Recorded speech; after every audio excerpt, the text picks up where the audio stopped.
हवा जैसे और ठंडी हो गई। आप डर नहीं गए? डर तो लगा, काका ने आग में देखते हुए कहा। लेकिन उस वक्त ज्यादा सोचा नहीं। उन्होंने बताया। मैंने पूछा, किधर जाना है? सब झुककर सुनने लगे।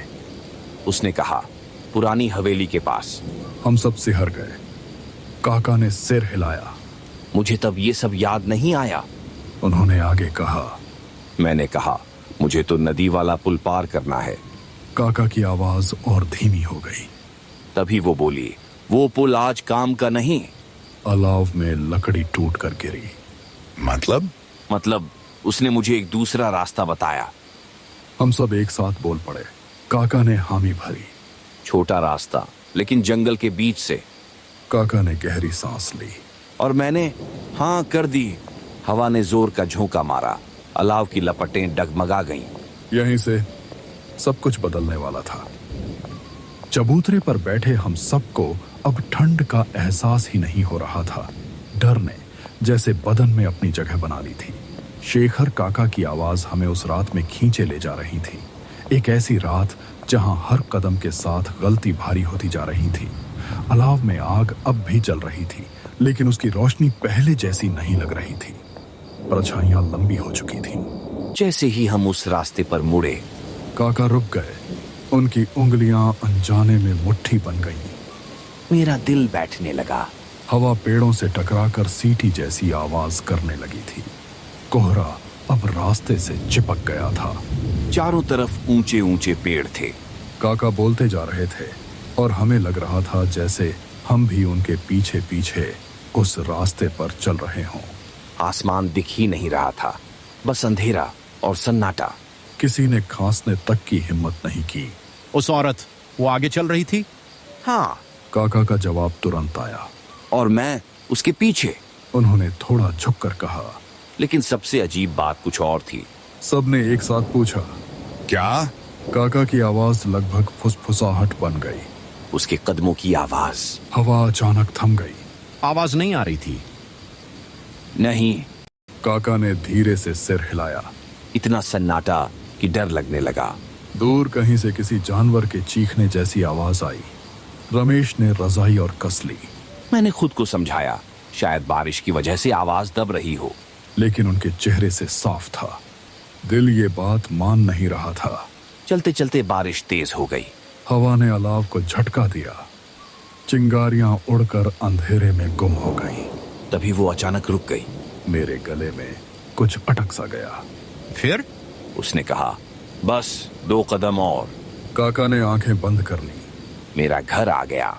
उस पल का सन्नाटा बहुत भारी था। जंगल के बीच घर? काका ने धीरे से कहा। हाँ। उन्होंने आगे बताया। चारों तरफ जंगल, दूर दूर तक कुछ नहीं। काका ने निगलते हुए कहा। और बीच में एक अकेला घर। अलाव की आग अब धीमी पड़ चुकी थी। आपने कुछ पूछा उससे? काका ने हामी भरी। मैंने पूछा, अम्मा, आप यहाँ अकेली रहती हैं? काका की आवाज बदल गई। उसने कहा, हाँ बेटा। काका ने एक पल रुककर जोड़ा। पूरे जंगल में सिर्फ मैं। उसी पल आसमान में जोर की बिजली कड़की। पूरे जंगल में सिर्फ मैं। और उसी रोशनी में शेखर काका ने कुछ ऐसा देखा जिसने उनकी सांसें रोक दी। चबूतरे पर अब कोई सांस भी जैसे गिनकर ले रहा था। हवा अचानक थम गई थी और उसी खामोशी में शेखर काका की आवाज और भी डरावनी लगने लगी। अलाव की आग अब धीमी पड़ चुकी थी। लकड़ियां जल तो रही थीं, लेकिन उनमें अब पहले जैसी ताकत नहीं थी। बिल्कुल वैसे ही जैसे उस रात काका के भीतर की हिम्मत। उसने जैसे ही कहा कि इस जंगल में सिर्फ वही रहती है। काका रुक गए। उनकी आंखें फैल गईं, जैसे वो दृश्य अब भी उनके सामने हो। तभी आसमान फट पड़ा। बिजली की कड़क ऐसी थी कि चबूतरे पर बैठे हम सब उछल पड़े। एक पल के लिए ऐसा लगा जैसे वही रात लौट आई हो। बिजली चमकी थी? काका ने धीरे से सिर हिलाया। हाँ, और उसी एक पल की रोशनी में उनकी आवाज भर्रा गई। मैंने उसे ठीक से देखा। मेरे हाथ अपने आप कस गए। कोई कुछ बोल नहीं रहा था। क्या देखा काका? काका ने जवाब देने से पहले आंखें बंद की। जो मेरे सामने खड़ी थी हवा ने अचानक झाड़ियों को हिला दिया। वो बूढ़ी औरत नहीं थी। मेरे रोंगटे खड़े हो गए। उसकी आंखें सामान्य नहीं थीं। काका ने शब्द बहुत सोच समझकर चुने। उसकी नजरें जैसे मुझसे नहीं, मेरे भीतर से कुछ देख रही हों। अलाव की रोशनी काका के चेहरे पर कांप रही थी। और उसका चेहरा, काका रुक गए, गला साफ किया। वो चेहरा किसी जिंदा इंसान का नहीं लग रहा था। किसी ने धीरे से हे भगवान कहा। उसने कुछ कहा? काका ने धीरे से सिर हिलाया। नहीं, उन्होंने कहा, वो बस मुझे देख रही थी। जैसे उस पल में समय भी रुक गया हो। और तभी हवा ने जोर का झोंका मारा। अलाव से चिंगारियां उड़ गईं। मेरे कानों में किसी औरत की चीख गूंजी। मेरे दिल की धड़कन तेज हो गई। चीख कहाँ से? काका की आवाज बहुत भारी थी। यही तो बात थी। उन्होंने कहा, उस जंगल में, उस घर में कोई और था ही नहीं। काका ने मुट्ठी भींच ली। उसी पल मुझे समझ आ गया। वो आगे झुके। अगर मैं एक सेकंड भी रुका हवा ने फिर से शोर किया। तो मैं वापस नहीं लौटूंगा। और तभी शेखर काका ने वो फैसला लिया जिसने उनकी जान बचाई। चबूतरे पर बैठे हम सब की सांसें अब खुद पर काबू में नहीं थीं। ऐसा लग रहा था जैसे शेखर काका अकेले नहीं भाग रहे थे। हम सब उनके साथ उसी जंगल में फंस चुके थे। हवा अचानक तेज हो गई। पेड़ों की डालियां आपस में टकराकर ऐसी आवाज कर रही थीं जैसे कोई चेतावनी दे रहा हो। मैंने जरा भी देर नहीं की। काका की आवाज में अब डर नहीं, सिर्फ जिंदा रहने की जिद थी। मैंने पीछे मुड़कर देखा तक नहीं। अलाव से एक लकड़ी टूटकर अलग हो गई। चिंगारी उड़ते ही अंधेरे में गुम हो गई, बिल्कुल वैसे ही जैसे काका उस रात अंधेरे में दौड़ पड़े थे। आप बस दौड़ते रहे? काका ने सिर हिलाया। जितनी ताकत थी सब लगा दी। उन्होंने बताया, बारिश अब तीरों की तरह लग रही थी। हवा बदन से टकराकर चुभ रही थी। कोहरा आंखों में भर रहा था। पेड़, झाड़ियां, कांटे, कुछ भी रास्ते से हट नहीं रहा था। रमेश की उंगलियां कांप रही थीं। आपको लगा वो पीछे है? काका का जवाब तुरंत आया। हाँ, एक ही शब्द, लेकिन उसमें पूरा डर भरा था। ऐसा लग रहा था जैसे काका ने आंखें बंद की। वो बस एक कदम पीछे। मेरी रीढ़ में सिहरन दौड़ गई। कोई आवाज? काका ने धीरे से सिर हिलाया।